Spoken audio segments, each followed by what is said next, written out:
आज हम करने जा रहे हैं 10वीं कक्षा का पाठ 4 मानवीय करुणा की दिव्य चमक। पाठ आरंभ करने से पहले हम जो इसके रचनाकार हैं सर्वेश्वर दयाल सक्सेना जी, उनके बारे में थोड़ी सी जानकारी प्राप्त करते हैं। सर्वेश्वर दयाल सक्सेना जी हिंदी के आधुनिक काल की नए कविता के कवियों में एक महान रचनाकार हैं, जिन्होंने एमए और बीए कहा जाए तो एमए कहा जाए उन्होंने हिंदी में किया और उसके बाद इस कार्य में जुड़ गए, लेखन कार्य में।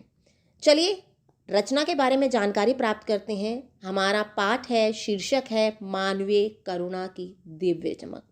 मानवीय करुणा, जिसका अर्थ है मनुष्य के मन में पैदा होने वाली दया। मानवीय अर्थात मन में पैदा होने वाली दया, और दिव्य का अर्थ हो गया महान, और आपकी चमक का अर्थ होता है चमक ही। तो हमारे क्या हो गए, मनुष्य के मन में जो पैदा होने वाली दया है उसकी महान चमक कौन है? हमारी इस पाठ के जो है मानवीय करुणा की दिव्य चमक के महान पात्र, ठीक है, उसके बारे में आज हम जानकारी प्राप्त करेंगे। तो आप सोचेंगे कि महान जो चरित्र है, करैक्टर जिसके बारे में हम वर्णन करने जा रहे हैं वो कौन है? फादर कामिल बुल्के। ओके, आज हम जानेंगे फादर कामिल बुल्के के बारे में।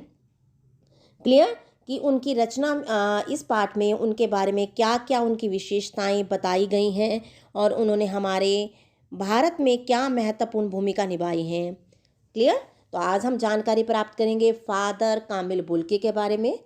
ओके, चलिए पाठ आरंभ करते हैं और सार के माध्यम से इसके बारे में, फादर जी के बारे में हम सारी जानकारी प्राप्त करते हैं। चलिए, मानवीय करुणा की दिव्य चमक श्री सर्वेश्वर दयाल सक्सेना जी द्वारा रचित एक संस्मरण है। ये हमारी जो रचना है ये एक संस्मरण है। हिंदी साहित्य की अनेक विधाएं होती है, जिसमें से रेखा चित्र होता है, संस्मरण होता है, रिपोर्टाज होता है, डायरी होती है, लेकिन एक विधा जिसमें कहा गया है संस्मरण। संस्मरण का अर्थ होता है कि किसी के बारे में बीती हुई बातों को याद करना और उसका वर्णन कर देना। तो हम कहेंगे कि एक संस्मरण है। इस संस्मरण में उन्होंने फादर कामिल बुल्के की पारिवारिक विशेषताओं पर प्रकाश डाला है। इस संस्मरण में उन्होंने यहाँ लिया गया है सर्वेश्वर दयाल सक्सेना जी के बारे में। उन्होंने फादर कामिल बुल्के की चरित्र की विशेषताओं पर प्रकाश डाला, परिवार का भी वर्णन किया गया, साथ साथ चरित्र का भी वर्णन किया कि उनका करैक्टर कैसा था, उनका स्वभाव कैसा था। वे बेल्जियम के जन्मे थे। ये बेल्जियम जो है ये यूरोप में है, तो ठीक है, आपको समझ आ रहा होगा कि ये बेल्जियम में पैदा हुए थे, लेकिन अपने आप को ये भारतीय कहते थे। पैदा बेल्जियम में हुए थे, फॉरेनर थे, लेकिन अपने आप को कहते थे कि मैं भारतीय हूँ, मैं फॉरेनर नहीं हूँ। उनका जन्म रेम्स चैपल में हुआ। मैंने बताया आपको यूरोप का बेल्जियम का कहाँ पर बताया गया है? Reims chapel. ये दिया गया है आपको रेम्स चैपल, ध्यान से देखेंगे, रेम्स चैपल आया है यहाँ पर। तो यहाँ इनका जन्म कहाँ हुआ था? रेम्स चैपल में हुआ है इनका जन्म, जो कि गिरजाघरों, पादरियों, धर्म गुरुओं तथा संतों की भूमि कही जाती है। जैसे अगर हम कहा जाए कि हमारे यहाँ पर हरिद्वार है, वैष्णो देवी है, ठीक है, हरिद्वार को कहा जाएगा यहाँ पर सन्यासियों की, धर्म गुरुओं की, काशी को कहा जाए तो धर्म गुरुओं की भूमि है। ऐसी रेम्स चैपल जो जगह है वो गिरजाघरों, पादरियों, धर्म गुरुओं तथा संतों की भूमि कही जाती है। इनका जन्म आपको पता चल गया होगा कि इनका बेल्जियम में हुआ था, बेल्जियम के रेम्स चैपल में हुआ था। और कब हुआ था वो यहाँ नहीं दिया गया, तो मैं आपको बता देती हूँ। इनका जन्म हुआ था 1 सितंबर को, ठीक है, और 1909 में इनका जन्म हुआ था बेल्जियम की रेम्स चैपल में। और रेम्स चैपल एक ऐसी जगह है जो गिरजाघरों, धर्म गुरुओं और पादरियों के लिए प्रसिद्ध मानी जाती है, यानी कि यहाँ के लोगों में धार्मिक आस्था बहुत अधिक है। फादर बुल्के की मृत्यु एक जहरीले फोड़े से हुई थी। क्लियर, फादर कामिल बुल्के की स्टार्टिंग से हमने बताया कि आपको इनका जन्म कहाँ हुआ, लेकिन साथ साथ इन्होंने ये भी बता दिया कि इनकी मृत्यु एक जहरीले फोड़ों से हुई थी। लेकिन मैं उसको बताने से पहले मैं आपको बताना चाहूँगी कि इनके 2 भाई और थे और साथ में एक इनकी बहन थी। एक भरा पूरा परिवार था बेल्जियम में, 2 भाई और एक बहन, और इनके परिवार बहुत अधिक बड़ा था। ठीक है, 2 भाई थे, एक बहन थी, और ये एक इनके जो कहा जाए कि इनके पिताजी जो थे वो व्यवसायी थे और माँ थी वो हाउसवाइफ, जिसे गृहिणी कहा जाए वो थी, और इन्होंने इंजीनियरिंग की पढ़ाई की थी। क्लियर। और अब आगे बताया गया था कि इनकी मृत्यु एक जहरीले फोड़े के कारण हुई थी। इनको एक बीमारी हो गई थी, एक फोड़ा निकल आया था जो कहते हैं बहुत अधिक पीड़ा देता है, जहर से भरा होता है, और जो जहर पूरे शरीर में फैलना शुरू कर देता है और बहुत अधिक कष्टदायी होती है उस समय मनुष्य की स्थिति, तो उससे इनकी मृत्यु हुई थी। लेखक सोचता है कि जिनकी रगों में दूसरों के लिए मिठास भरा अमृत था, उसमें जहर कहाँ से आया। क्लियर। उन्होंने क्या कहा है कि जिनकी रगों में दूसरों के लिए मिठास भरा था, ये हमेशा जो हमारे फादर कामिल बुल्की जी हैं ना, ये हमेशा दूसरे लोगों से अच्छा व्यवहार करते थे और मीठा बोलते थे और मिठास से भरा इनका जीवन था। कभी किसी को कष्ट देने का प्रयास ही नहीं करते थे। जिनका जीवन दूसरों के लिए मिठास से भरा था, जिनकी रगों में मिठास था, जो दूसरों का अमृत मतलब कल्याण करने के बारे में सोचते थे, उनको जहर कहाँ से आ गया, उनके शरीर में ये जहर कहाँ से आ गया। क्यों? क्योंकि ये क्या थे, रग का अर्थ मैं आपको बताना चाहिए, जिनकी नसों में, रगों में मतलब जिनकी नसों में दूसरों के लिए मिठास यानी कि अच्छाई लिखी थी और दूसरों का कल्याण करना लिखा, तो उनके जीवन के, उनके शरीर में ये जहर कैसे फैल गया। क्लियर। आगे देखते हैं। फादर बुल्के को भगवान बड़ी आस्था और विश्वास था, फिर भी उनके अंतिम दिनों में घोर कष्टों का सामना करना पड़ा। जो हमारे फादर कामिल बुल्के जी, इनकी ईश्वर के प्रति बहुत अधिक विश्वास की भावना थी। ठीक है, भगवान में बहुत अधिक विश्वास रखते थे और से कहते थे कि भगवान सबका अच्छा करता है, सबका कल्याण करता है। तो इनके अंतिम दिनों में इन्हें कष्टों का सामना, अनेक पीड़ाओं का सामना क्यों करना पड़ा, जबकि क्या थे ये, ईश्वर में विश्वास रखने वाले थे। जो कहते हैं कि ना ईश्वर में विश्वास रखते हैं उनका परमात्मा कभी बुरा नहीं कर सकता, तो इनको इतने कष्टों का सामना क्यों करना पड़ा। आगे इनके शारीरिक बनावट के बारे में भी बताया गया है। यहाँ विशेषताओं का बताया गया है, चारित्रिक विशेषताओं को बताया गया है। पहले आपने पढ़ा होगा, फिर जन्म के बारे में बताया गया था कि बेल्जियम के रैमसेपल में हुआ था और 1 सितंबर 1909 को हुआ था। फिर बताया गया है कि इनकी मृत्यु एक जहरीले फोड़े से हुई थी। ये इनका जो नसें थी, इनमें सबके लिए मिठास भरी हुई थी, दूसरों का कल्याण करने के बारे में सोचते थे, तो इन्हें कष्टों का सामना क्यों करना पड़ा था। आगे इनकी शरीर बनावट के बारे में बताया गया कि इनका रंग गोरा था, दाढ़ी सफ़ेद थी, आंखें नीली थी। इनका रंग कैसा था? गोरा, दाढ़ी सफ़ेद थी और आंखें नीले रंग की थी। वे बड़े ही मिलनसार व्यक्ति थे, यानी कि जिससे भी मिलते थे बड़े प्रेम पूर्वक मिलते थे और हर एक से, अनजान व्यक्ति भी इनको सिर झुका दे तो उससे बड़े प्यार से मिलते थे। लेखक 35 साल तक उनसे जुड़ा रहा। जो हमारे लेखक हैं सर्वेश्वर दयाल सक्सेना जी, वो भी 35 साल तक इनके साथ रहे। आगे देखते हैं। फादर कामिल को याद करना एक उदास संगीत को सुनने जैसा है। फादर कामिल बुल्के को याद करना एक उदास संगीत को सुनने जैसा कैसे है, जैसे कहा जाए, कहते हैं कि अगर एकांत में बैठे और एक संगीत सुन लिया जाए तो अशांत जो मन होता है उसको भी शांति मिल जाती है। दोबारा सुनिएगा। जैसे ही लेखक कहना चाहते हैं कि यदि कोई व्यक्ति उदास होता है और वो संगीत एकांत में बैठ के सुन लेता है तो उसके मन को शांति की भावना प्रतीत होने लगती है, यानी उसका जो मन है वो शांत हो जाता है। उसी प्रकार से यदि कोई भी व्यक्ति लेखक के पास आ जाता था तो उसके अशांत मन को शांति मिल जाती थी। इसी तरह कहा गया कि उनके पास बैठना एक क्या करना था, किसके समान था? उदास शांत संगीत को सुनने जैसा था। क्लियर। आपको समझ आ गया होगा कि यदि कोई व्यक्ति दुखी है और वो किसी एकांत स्थान पर बैठकर उदास संगीत को सुन लेता है तो उसके उदास शांत संगीत को सुनने के पश्चात उसके मन को शांति प्राप्त हो जाती है। उसी प्रकार से यदि कोई भी फादर कामिल बुल्के के पास बैठ जाता था, यदि वह उदास है, दुखी है, तो उसके मन को शांति की भावना प्रतीत होने लगती, यानी कि उसके मन को शांति मिल जाती थी। उनको देखना करना निर्मल जल से नहाना है। क्या कहना चाहता, उनको देखना करना निर्मल जल से नहाना है कि यदि कोई उन्हें व्यक्ति को उनको देख लेता था तो कहेंगे जी करुणा मतलब दया, निर्मल मतलब पवित्र, जल से नहाने के समान है। ये ऐसे व्यक्ति थे जो बल्कि पवित्र और दया से भरपूर प्रतीत होते थे। यदि इनकी छवि को देख लिया जाए तो लगता था कि छवि को देखने के पश्चात दया की भावना उनमें पूर्णतः भरी हुई है। हम किसी व्यक्ति को देखते हैं तो हम उसको देखते ही कहते हैं कि ये तो व्यक्ति बड़ा गुस्से वाला लगता है, लेकिन इनको देखने के बाद प्रतीत होने लगता है कि ये दया से भरे हुए हैं और ये बिल्कुल पवित्र हैं। क्लियर? उनसे बात करना संकल्प से भरना था। यदि कोई उनसे व्यक्ति बात कर लेता था, वो अपने आप को संकल्पों से भर लेता था। संकल्प मतलब उनमें काम करने की भावना उत्पन्न है, दृढ़ निश्चय। संकल्प होता है दृढ़ निश्चय। यदि उनसे कोई बात कर लेता था तो उनमें काम करने की जो दृढ़ निश्चय की भावना थी वो उत्पन्न हो जाती थी।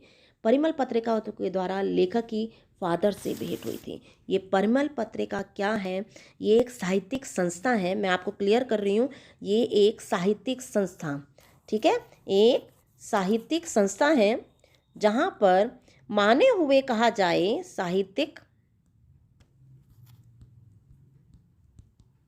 जहाँ पर युवा, जो भी युवा होगा और जो साहित्य प्रेमी होगा वो क्या करते थे, अपनी रचनाओं पर इस स्थान पर आकर, कहाँ पर आकर, परिमल नामक पत्रिका में आकर, इस परिमल नामक संस्था बनाई गई थी जहाँ पर से पत्रिका छपती थी। इस संस्था में आकर साहित्य प्रेमी और जो युवा वर्ग है वो अपनी रचनाएं और अपने विचार एक दूसरे के सामने प्रकट करते थे और उसमें अगर कोई गलती है तो उससे क्लियर करते थे। समझ आ गई होगी। एक साहित्यिक संस्था है परिमल, जहाँ से परिमल नामक पत्रिका छपती थी, ठीक है, और जो निराला जी की है परिमल नामक पत्रिका, ठीक है, जिसमें अनेक रचनाएं लिखी जाती थी।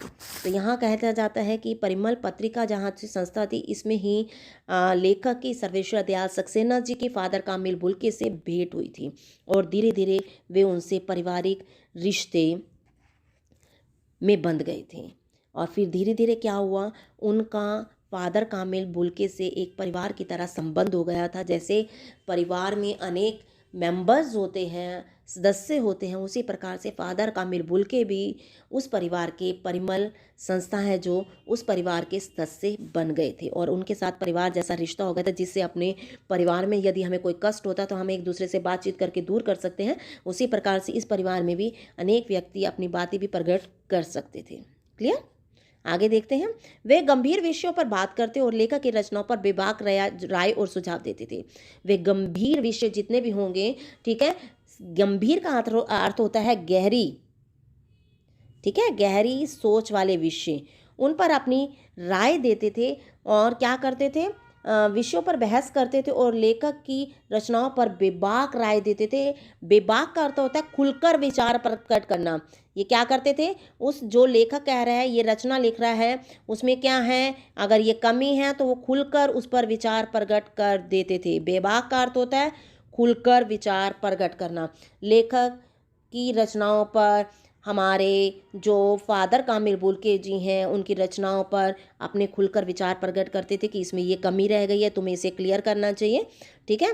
वे प्रत्येक उत्सव के अवसर पर, प्रत्येक जो भी अवसर उत्सव होता था के अवसर पर क्या करते थे, एक मिनट, लेखक को बड़े भाई और पुरोहित के समान आशीर्वाद देते थे। यहाँ हमारी एक लाइन रह गई है, देखते हैं क्या है, जरा एक मिनट रुकिएगा। देखिए, हमने कहा था कि लेखक की रचनाओं पर अपनी बेबाक राय और सुझाव देते थे। वह प्रत्येक उत्सव पर लेखक के बड़े भाई को पुरोहित के समान आशीर्वाद देने जाते थे। अगर कोई भी लेखक के घर में कोई भी फेस्टिवल होता तो वहाँ पर वो बड़े भाई के समान वहाँ पहुँच जाते थे लेखक के घर और पुरोहित की तरह उन्हें आशीर्वाद देते थे। यहाँ पुरोहित मतलब ये नहीं है कि पंडित की तरह, आप पुरोहित को यहाँ पंडित के साथ साथ लगाएंगे। पारिवारिक सदस्य जो बड़ा हो वो अपना आशीर्वाद दे तो सभी कार्य अच्छी तरह से संपन्न होते हैं। तो ऐसे ही फादर जी जो थे वो उनको आशीर्वाद देते थे, बड़े भाई की तरह भी व्यवहार करते थे और जो कहेंगे ब्राह्मण आता है उसकी तरह उसे आशीर्वाद भी देते थे। फादर बुल्के में लेखक ने कभी भी क्रोध नहीं देखा। फादर बुल्के में लेखक ने कभी भी क्रोध नहीं देखा, उनको कभी भी गुस्से में नहीं देखा, चाहे कितना गलत हो जाए लेकिन कभी भी वो गुस्सा नहीं करते थे। उनमें केवल ममता और प्यार था। उनके अंदर जो कहा जाए कि हमारे फादर हैं, उनके अंदर ममत्व का भाव था और प्यार का भाव भरा हुआ था। सबके साथ ममता का भाव, यानी कि बड़ा हूँ मैं, या जो परिमल संस्था थी इसमें ये सबसे बड़े थे, तो ये परिवार के सदस्यों की तरह सबको लेते थे और उनके प्रति ममत्व का भाव रखते थे और कहते थे मैं बड़ा हूँ तो ये मेरे बच्चे हैं, ऐसा ही उनके साथ व्यवहार करते थे, प्यार करते थे, उन्हें ममत्व का भाव रखते थे।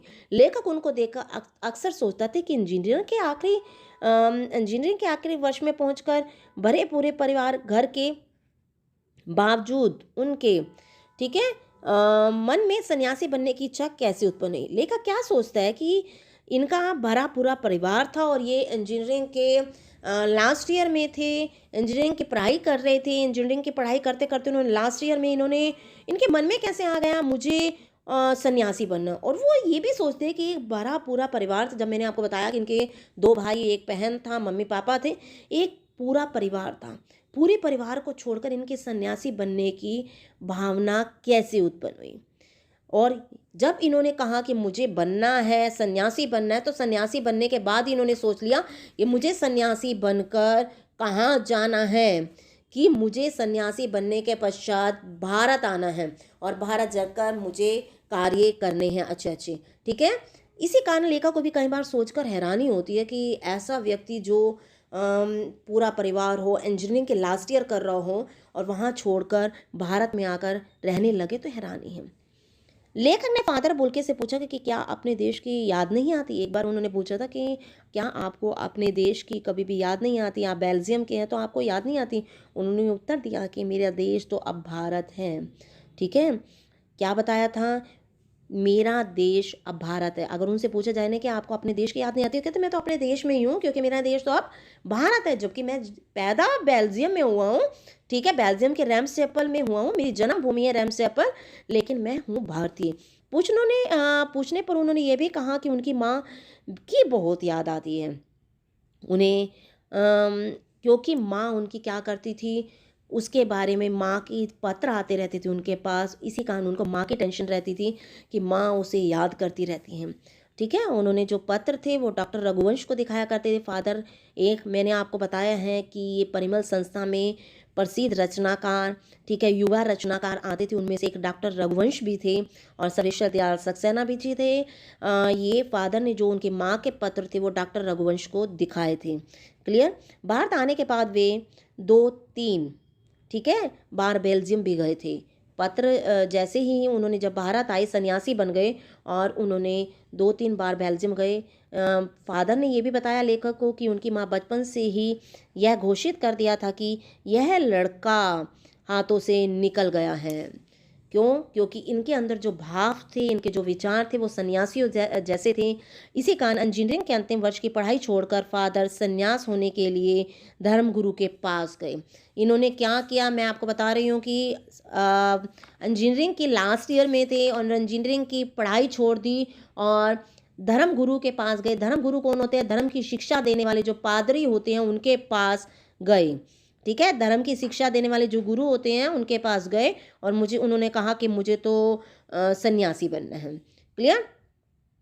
और सन्यास लेते हुए उन्होंने भारत जाने की शर्त रखी और कहा कि मैं जब सन्यासी बन जाऊंगा तो मैं भारत जरूर जाऊंगा। क्लियर हो गया आपको। पहले तो फादर बुल्के ने भारत में आकर पादरियों के साथ धर्म आचरण की शिक्षा प्राप्त की।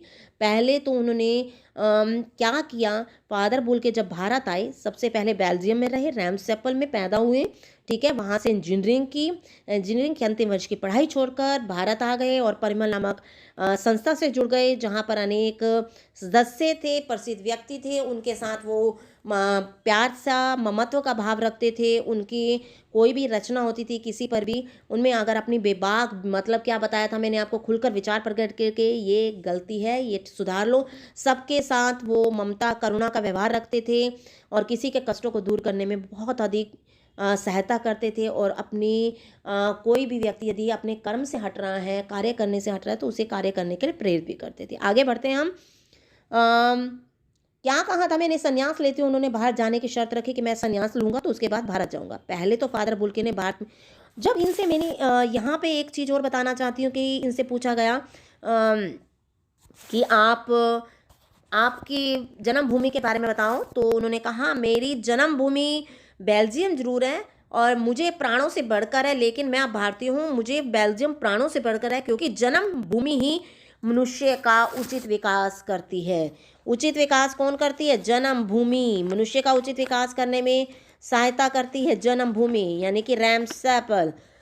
उसने हमारे फादर ने क्या कहा था? प्राणों से बढ़कर जन्मभूमि है, जन्मभूमि से ही मनुष्य का उचित विकास होता है, इसीलिए हमें उसकी रक्षा करनी चाहिए, उसका सम्मान करना चाहिए। किसकी रक्षा करनी चाहिए? हमें अपनी जन्मभूमि की रक्षा करनी चाहिए। क्लियर? और उसका सम्मान करना चाहिए। किसका? अपनी जन्मभूमि का हमें रक्षा करनी चाहिए, उसका उचित विकास करना चाहिए और उसका सम्मान भी करना चाहिए जन्मभूमि का। क्लियर? आगे आगे बढ़ते हैं हम। पहले तो फादर बुल्के ने भारत में आकर पादरियों के साथ धर्म आचरण की शिक्षा प्राप्त की। धर्म आचरण मतलब अपने व्यवहार में धर्म को किस प्रकार लाया जाए, उसकी धर्म की कौन कौन सी अच्छी बातों को अपनाना चाहिए। भारत आए तो उन्होंने पादरियों के साथ इस पर शिक्षा ग्रहण की। ठीक है, धर्म का पालन कैसे करना है, उसका आचरण कैसे करना है, इस विषय में शिक्षा ग्रहण की। इलाहाबाद से एमए परीक्षा उत्तीर्ण की। सन 1950 में उन्होंने क्या किया? राम कथा उत्पत्ति। ठीक है, मैं पहले बताऊंगी, बाद में कोलकाता से बीए किया और फिर इन्होंने एमए की परीक्षा उत्तीर्ण की। सन 1950 में उन्होंने राम कथा उत्पत्ति और विकास पर क्या किया? शोध कार्य किया। शोध कार्य क्या होता है मैं आपको बताना चाहूँगी। शोध कार्य होता है कि आप रिसर्च जिसे कहे गए, रिसर्च करने के बाद जो पुस्तक लिखी जाती है उस पर इन्होंने क्या किया था? राम कथा यानी कि राम के जीवन के बारे में, राम की कथा के बारे में, वो कैसे लिखी गई, उसका तरक्की विकास कैसे हुआ, उस पर इन्होंने रिसर्च किया। ठीक है, इस पर इन्होंने रिसर्च किया और इसके बारे में जानकारी प्राप्त की। ठीक है, क्लियर? रिसर्च किया था इस विषय पर इन्होंने। किस पर? राम कथा उत्पत्ति और विकास पर इन्होंने रिसर्च किया, जिसे हम शोध कार्य कहते हैं। और पुस्तक लिखती हैं कि राम की जन्म कैसे हुई, उत्पत्ति कैसे हुई। क्लियर? शोध कार्य किया। कुछ समय के लिए वे जेवियर्स कॉलेज रांची में हिंदी संस्कृत विभाग के अध्यक्ष भी हुए। ठीक है, कुछ समय के लिए ये कि जेवियर्स कॉलेज रांची में एक हिंदी संस्कृत विभाग के, हिंदी का और संस्कृत का एक विभाग था जेवियर्स कॉलेज में, उसके ये अध्यक्ष भी बनाए गए। अध्यक्ष होता है जो मुखिया, जो हर एक चीज़ का डिसीजन लेता है, उस चीज़ की इन्हें अध्यक्ष बनाया गया। फादर ने एक अंग्रेजी हिंदी कोश भी तैयार किया। इन्होंने, जो फादर थे हमारे, एक क्या कहेंगे कि आप, कोश होता है शब्दकोश, जिसे आप डिक्शनरी कहते हैं ना, इन्होंने एक किस चीज़ का? इन्होंने एक अंग्रेजी हिंदी का शब्दकोश तैयार किया था। क्लियर? इन्होंने एक हिंदी का, अंग्रेजी का शब्दकोश, जिसे कहा जाता है डिक्शनरी, जहाँ पर जो कठिन शब्द होते हैं हम क्या करते हैं? वो निकालते हैं और फिर उसका लिखते हैं, उसका अर्थ ढूंढते हैं हिंदी में कि क्या अर्थ है। कई बार हम देखते हैं कि इंग्लिश में तो हमें, अंग्रेजी में तो पता होता है कि इसका क्या में वर्ड है, लेकिन हिंदी का नहीं पता होता। तो हम क्या करते हैं? एक शब्दकोश यानी जिसे कहा जाता है डिक्शनरी निकालते हैं और उसमें से हम इसको देखते हैं और उसका अर्थ जानने का प्रयास करते हैं। इन्होंने अंग्रेजी हिंदी का एक शब्दकोश भी तैयार किया था। आगे देखते हैं।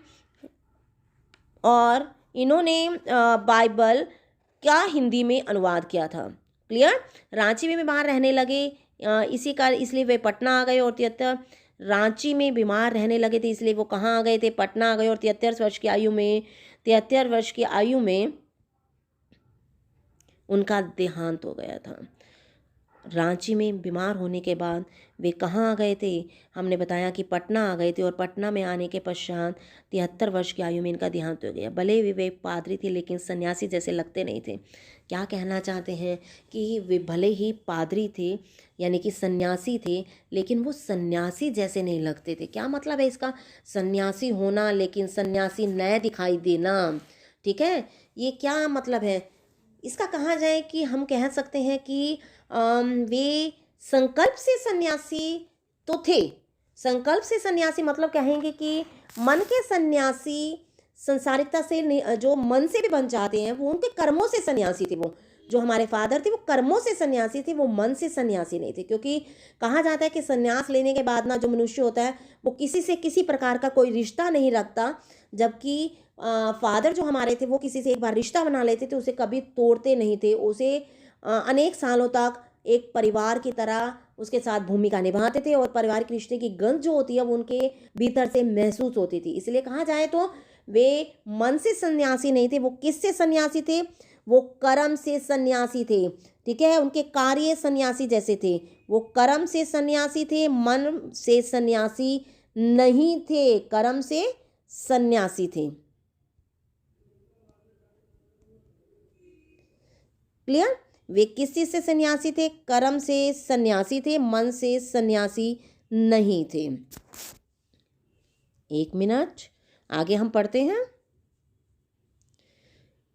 इसी कारण वो सन्यासी जैसे लगते नहीं थे। जब भी वे दिल्ली आते थे तो लेखक से अवश्य ही क्या करते थे, मिलते थे। उनकी चिंता हिंदी को राजभाषा के रूप में देखने की थी। जब भी वो कहाँ आते थे, दिल्ली आते थे, तो जो लेखक है उससे ज़रूर भेंट करते थे। ठीक है, जब भी दिल्ली आना, लेखक से ज़रूर मिलना, उनसे बातचीत करना, उनकी रचनाओं के बारे में जानकारी प्राप्त करना।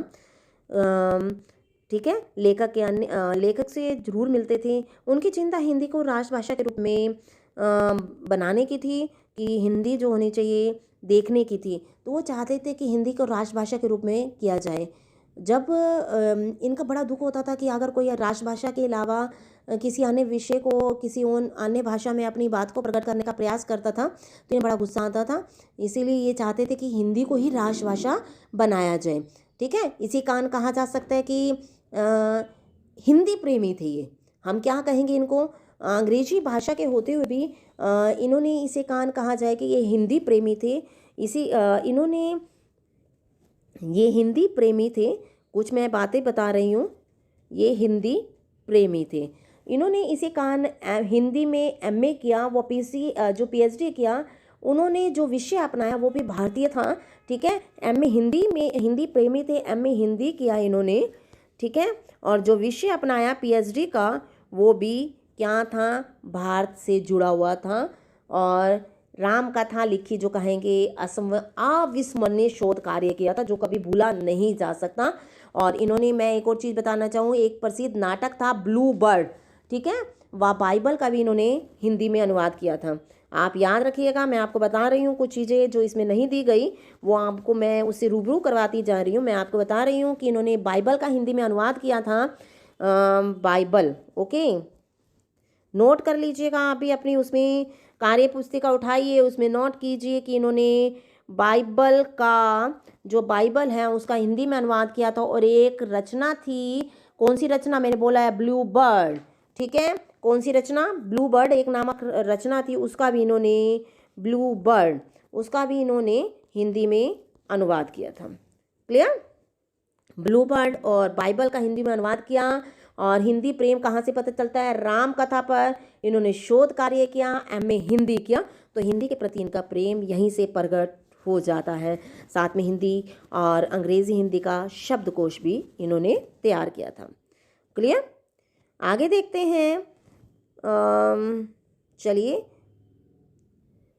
लेकिन हिंदी के प्रति लोगों की लापरवाही देखकर वे कभी कभी झुंझला उठते थे। इन्हें गुस्सा आने लगता था कि हिंदी के प्रति जो लापरवाही करते हैं, कि दूसरी भाषाओं का प्रयोग करते हैं और हिंदी से प्रेम नहीं रखते, हिंदी की रचनाएं लिखते। जब भी किसी से मिलते, उसके घर परिवार तथा सुख दुख की बात अवश्य करते। जब भी वे किसी से भी मिलते थे, उसके साथ मिलने के पश्चात उसके परिवार के बारे में, उसे सुख दुख के बारे में जानकारी जरूर प्राप्त करते थे। उनके शब्द हमेशा मनुष्य के मन में आशा उत्पन्न करते थे। वो जो भी शब्द बोलते थे, उनके लोगों के मन में यदि दुखी हैं और निराशा का भाव है, तो उसके अंतर आशा का संचार अवश्य हो जाता था। लेखक को इस बात का दुख है कि बीमार होने के बाद फादर बोल के दिल्ली में आए और उसे पता भी नहीं चला। किस चीज़ का दुख है कि रांची में बीमार हुए थे, पटना आकर रहने लगे थे, लेकिन बीच में वे दिल्ली भी आए थे। और दिल्ली में आने के पश्चात लेखक को पता ही नहीं चला कि फादर आए हुए हैं, नहीं तो वो अवश्य उनसे भेंट करते। आखिरी बार लेखक ने उनको ताबूत में देखा, लेकिन अंतिम समय में लेखक ने उन्हें कहाँ देखा था, ताबूत के अंतर देखा था। ताबूत क्या होता है आपको पता ही होगा, कि जो क्रिश्चियंस होते हैं उनको क्या किया जाता है, संदूक टाइप में होता है, एक संदूक होता है या बक्सा होता है जिसके अंदर उन्हें रखा जाता है, उसके अंदर उन्हें रखा गया था। और तब उन्होंने फादर कामिल बुल्के से तब उनकी भेंट हुई थी। मृत अवस्था में उनके चेहरे पर शांति विद्यमान थी। बताया गया है कि उनका शांत स्वभाव के थे, वो करुणा से भरे हुए थे, प्यार से भरे हुए थे, ममत्व से भरे हुए थे, कर्मठ थे। ठीक है, ये उनकी विशेषताएं हैं। और लेकिन तब भी मृत अवस्था में थे, लेकिन उनके चेहरे पर शांति थी। 18 अगस्त 1982 को, ठीक है, 18 अगस्त, कहीं पर 17 अगस्त दी हुई है, कहीं पर 18 अगस्त दी हुई है। तो इसमें हमें क्या करें क्या ना करें की स्थिति में हम भी हो जाते हैं। ठीक है, कहीं पर 18 अगस्त हुई है तो 18 और कहीं पर 17 अगस्त। 18 अगस्त 1982 को दिल्ली के कश्मीरी गेट के निकालना पड़ा। उनकी जो शव यात्रा थी वो कहाँ से लेकर गए थे? जो कश्मीरी गेट से निकलसन कब्र गृह में असंख्य प्रबुद्ध साहित्यकारों, विज्ञान शिक्षकों की उपस्थिति में फादर के पूरे विधि विधान के बाद उनको क्या किया गया था? उनको अंतिम विदाई दी गई थी।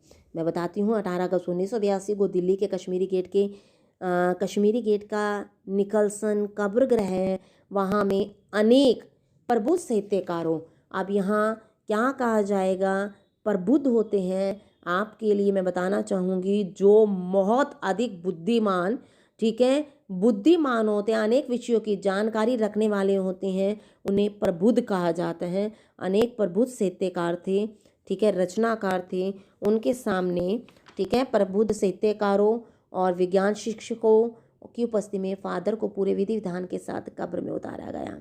कौन से कब्र गृह में? निकलसन कब्र गृह यहाँ पर दिया गया है आपको। ये निकलसन कब्र गृह है, ये कहाँ पर है? कश्मीरी गेट के निकलसन कब्र गृह। क्लियर? इन्हें दफनाया गया था, जहाँ पर अनेक प्रबुद्ध साहित्यकार थे, प्रसिद्ध साहित्यकार, बुद्धिमान साहित्यकार थे, विज्ञान शिक्षक भी थे, और फादर का पूरे विधि विधान के साथ क्या किया गया? फादर का पूरे विधि विधान के साथ कब्र में उतारा गया इन्हें। इस अवसर पर रेक्टर फादर पास्कल ने उन्हें श्रद्धांजलि देते हुए कहा। कौन थे? आपको बताना चाहूँगी, ये एक माने हुए पादरी थे। उन्होंने कहा था, क्या कहा? उन्होंने श्रद्धांजलि देते हुए कहा, फादर बुल्के धरती में जा रहे हैं। क्या कहा था? कि फादर बुल्के धरती में जा रहे हैं। इस धरती में ऐसे और रतन पैदा हों, हम यही कामना करते हैं। क्लियर? इस प्रकार छायादार, फल फूल गंध से भरा, सबसे अलग, सबका होकर मानवता का पाठ पढ़ाने वाला, क्या कहेंगे? सुन लीजिएगा ध्यान से। इस प्रकार छायादार, छाया देने वाला, सबको खुशियों के फल फूल प्रदान करने वाला, शांति प्रदान करने वाला, सबसे अलग, सबका होकर, ठीक है, सबसे अलग था, सबका था, ठीक है। हर एक के परिवार, किसी भी जो भी त्यौहार होता था या जो भी कोई भी किसी के घर में उत्सव मनाया जाता था, उसमें शामिल होते थे। तो ये सबके थे। मानवता का पाठ पढ़ाने वाले यह फादर बुल्के क्या हो रहे हैं? धरती में विलीन हो गए हैं। मानवता का पाठ पढ़ाने वाला वह फादर प्रकृति में विलीन हो गया है, यानी कि नेचर के साथ नेचर में जाकर ही मिल गया है। यज्ञ की पावन आग के समान उनकी पावन यादें सबके दिलों में आ भी रही हैं। जैसे कहा जाता है कि यज्ञ की जो पवित्र करने वाली आग होती हैं, उसकी जो लपटें होती हैं, पवित्र यादें होती हैं, सबके दिलों में क्या कर देती हैं? जिस प्रकार लपटें अपनी सबके अंदर पवित्रता का संचार कर देती हैं, उनकी जो पवित्र यादें हैं वो सबके दिलों में बसी हुई हैं और आजीवन बसी रहेंगी। अंत में लेखक उस महान आत्मा के श्रद्धानत होकर नमस्कार करता है। और लेखक भी वहाँ पहुँच गए थे, तो लेखक ने भी क्या किया था? अपना श्रद्धानत मतलब प्रेम और भक्ति से सिर को झुका दिया था। प्रेम और भक्ति से अपने सिर को झुकाकर उनके आगे अपनी श्रद्धांजलि, अपनी श्रद्धा प्रकट की थी। क्लियर? आपको समझ आ गया होगा। फादर कामिल बुल्के का जो हमने आज पाठ किया है, उसके अंतर्गत मैंने आपको फादर के बारे में अनेक बातें बताई हैं। मैंने बताया है कि 1 सितंबर 1909 को जन्म, ये क्या कहते हैं, जन्मभूमि रेम्सचैपल थी, आत्मा के कोने में बसी हुई थी, और कर्म भूमि इनकी भारत थी। फादर को याद करना शांत संगीत को सुनने जैसा है। ये परिमल पत्रिका से जुड़े हुए थे, और परिमल पत्रिका में लेखक की रचनाओं पर ये विभाग होकर अपनी राय देते थे। इन्होंने धर्म की शिक्षा प्राप्त की। भारत में आकर इन्होंने धर्म का पालन और आचरण किया। सबको शांति प्रदान करने वाले थे, एक परिवार की तरह थे। सबके साथ जो रिश्ते थे वो पवित्रता से निभाते थे। किसी भी उत्सव में हो, सबके साथ शामिल होते थे। क्लियर बेटा? ये आपको समझ हो गया होगा।